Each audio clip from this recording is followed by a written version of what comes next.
এসটিপিতে 1 litre H2 গ্যাসের ভর 1 গ্রাম, 2 গ্রাম, 89 গ্রাম, 0.089 গ্রাম। কোনটি হবে সেটি আমরা একটু নির্ণয় করে দেখে নেব। আমরা জানি যে এসটিপিতে 1 মোল পরিমাণ যে কোনো গ্যাসের আয়তন 22.4 লিটার। এখানে যেহেতু H2 কথাটি বলেছে, তাহলে আমরা জানি H2 এর গ্রাম আণবিক ভর H এর 1 হয়ে থাকে এবং 2 বলেছে, মানে এই যে H2, তাহলে যেহেতু 2 রয়েছে আমরা 2 দিয়ে গুণ করব, তাহলে আমরা পেয়ে যাব 2। তাহলে H2 এর গ্রাম আণবিক ভর হয়ে গেল 2। আমরা জানি যে এই 2 গ্রাম আণবিক ভর সমান 1 মোল। কিভাবে?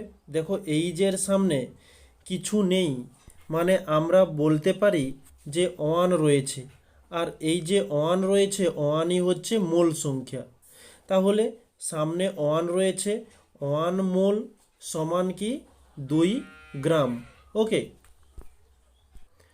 তাহলে আমরা লিখতে পারি যে 22.4 লিটার H2 গ্যাসের আয়তন 1 মোল। ঠিক উপরের লাইনটাকেই আমরা এখানে লিখেছি।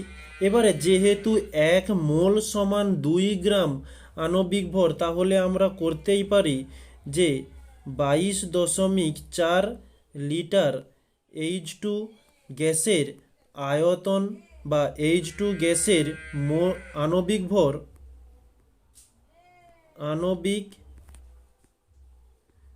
ভর হয়ে থাকে 2 গ্রাম।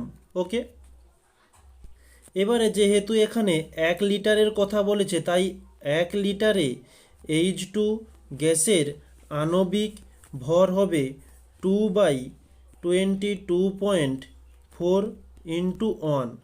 এখানে পয়েন্টটা উঠে গেলে উপরে 10 আসবে এবং 2 একে দিলে 2 একে 2, 2 একে 2, 2 2 4।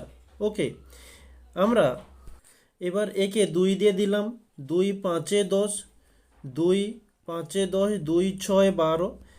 তাহলে আমরা পেলাম 5/56। 5কে আমরা 5/6 দিয়ে ভাগ করলে আমরা পেয়ে যাব 0.089 গ্রাম। ওকে, এটি হচ্ছে আমাদের অ্যান্সার। তাহলে আমাদের সঠিক অ্যান্সার হয়ে যাবে কি ডি। ওকে।